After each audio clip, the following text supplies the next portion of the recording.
Yeah, we've played today Sleeping Dogs from United Front Games, the open world GTA style game from Square Enix. Yes. And we've seen the fighting mechanism and like you walk through the world and a bit of the car driving, the races. Yeah. And I mean, the thing that strikes you when you first start playing it is how much it reminds you of GTA, doesn't it? The minimap and everything. But then again, you compare every open world game to GTA because it's sort of the giant of the genre. But I think that the fighting, though, it really sets it apart from the GTA. It's sort of takes advantage of this kung fu legacy in Hong Kong, I guess.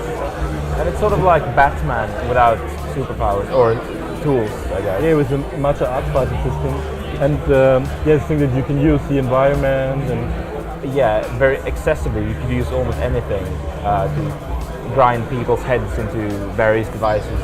And it was very brutal. Yeah, there was a scene where you put the head into a ventilator. Yeah. And the thing with the chainsaw. Oh yeah, it was some sort of a blade. Yeah, it was the wool and the blood was everywhere.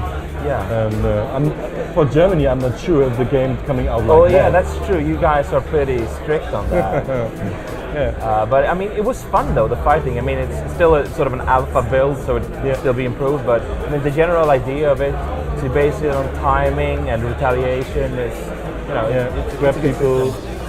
But the same with these events, where you can put people somewhere.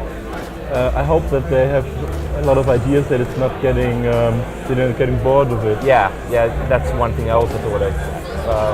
But we'll see in the final build, I guess. Yes. And of course, we have to talk about the story. Yeah. He plays this guy who moves away from Hong Kong to the US, then comes back. He's got a sort of a shady past. You don't know exactly what he's been up to.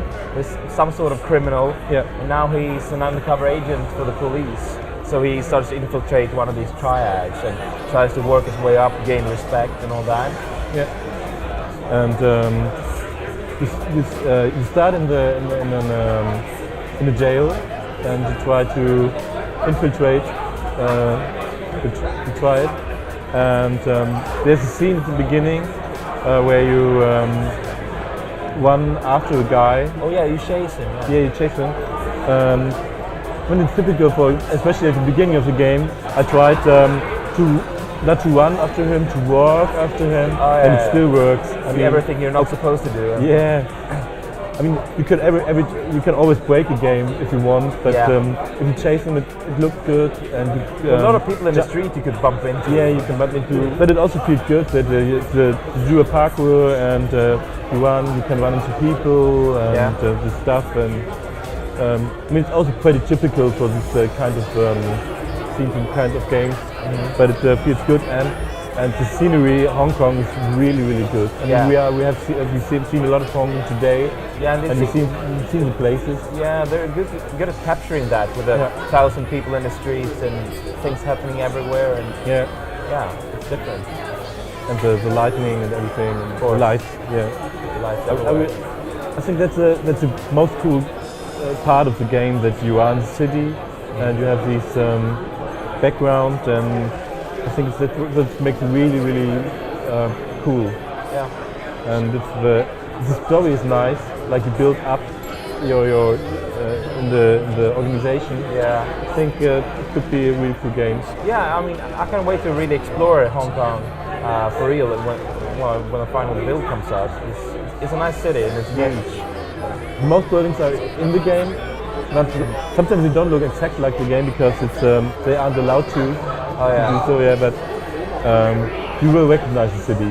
Yeah, and then of course we tried the racing. We drove this one competition for a few minutes, competing against 5 AI cars, and I don't know. To me, it's hard to draw any real conclusions on the final product in that short playing time. But what do you feel?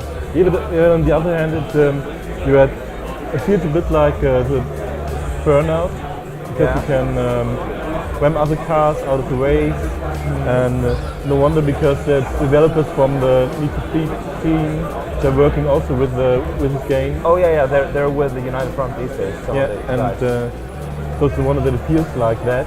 Yeah. I think it was okay. But it's an alphabet. It's just one short level that you don't know. Okay, how real does it feel in the rest of the races? Yeah, So it's hard to get a sort of a feeling for the physics of it. Yeah, I mean they hope that the road parts, driving and the combat system, that it feels real.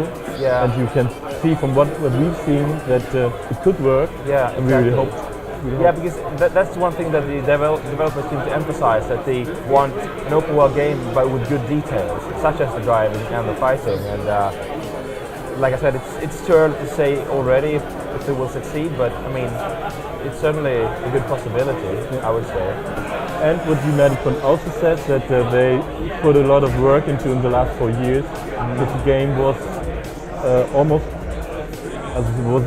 finished, something like that, and they put a focus on these areas. And so I really hope that the final game coming out in summer already, that it feels like a real good racing part and a real good combat part.